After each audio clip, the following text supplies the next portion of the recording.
Move on to the obligatory section on Raheem Sterling that we have had over the last few days. We heard yesterday that apparently 7 Champions League level teams are interested in him. We discussed this with Andy Brassel earlier on Good Morning Transfers, and obviously some of those will be in Europe, but potentially could a number of those 7 be in the Premier League?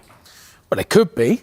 We don't really know. I mean, the report in the Mail says that Raheem Sterling is willing to take less than a third of what he was being paid at Chelsea, which was, 325 grand.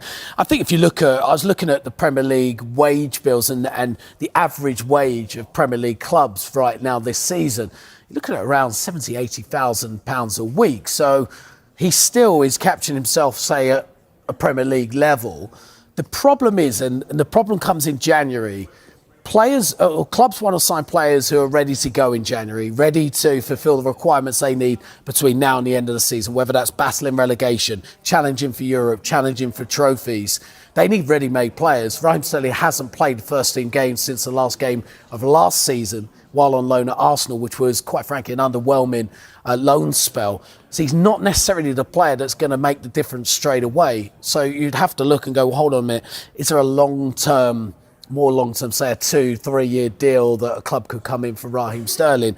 The interesting thing is, if he was to move to the Premier League clubs need to register him by Thursday to meet the deadline. So he hasn't got too much long to sit on it. So it remains to be seen. I think it's going to be really difficult for a Premier League club to put that sort of money in, regardless of whether it's £100,000 a week. It's still a lot of money to bring in for a player who isn't quite up to speed. It might take him quite a while to get up to speed in terms of first team football.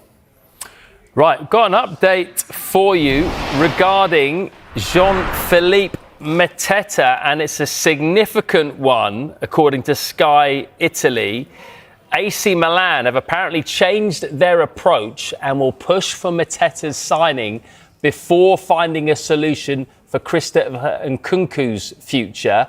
If successful in their pursuit of Mateta, Milan will then explore the potential options for Nkunku. So beforehand, a few minutes ago, we heard that they'd have to sort out Nkunku's future first. Now we're hearing that they are changing their approach and they're going to push for Mateta's signing first. Now, this seems significant because it's removing what could potentially be a big barrier to him joining AC Milan. Yes, removing competition as well. It's acting fast, it's acting now, it's being decisive in the transfer market, just what you want from a club. And as a player, you're going to be looking at that going, they want me.